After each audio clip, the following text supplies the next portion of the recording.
feed has a lot of toxins, and it's stored in the fat of the animal. So if you're eating meat, try to get a lean cut, because every time you eat the fat, you're getting a big toxic dose. Next one. So if you're going to eat meat, if you're not raw and vegan like Christopher, try to choose free-range, hormone-free, antibiotic-free, growth hormone-free foods.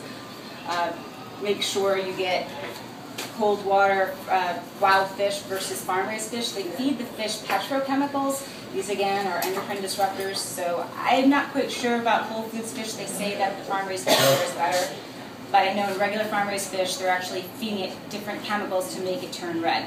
Every time you shower, the chlorine, when it's hot, it becomes chloroform. So you're breathing in this nice little dose of chloroform spray. The chlorine is a dioxin. It's a poison. It's an endocrine disruptor. It definitely affects the thyroid, and we're seeing an epidemic of hypothyroidism right now.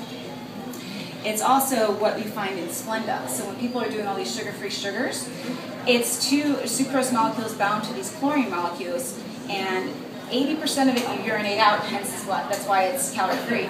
But 20% is going to your system, and in rat studies, it's affecting the thyroid and the spleen. So no Splenda or sucralose.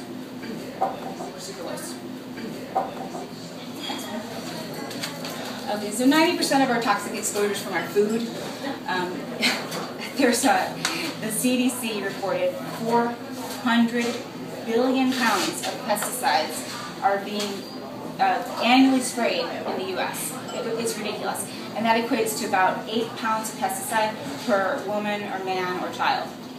So best you can, try to get organic. These are the most important foods you buy organic because they have the most amount of pesticides on them. And you can find this on a website called EWG.org. That's environmentalworkinggroup.org.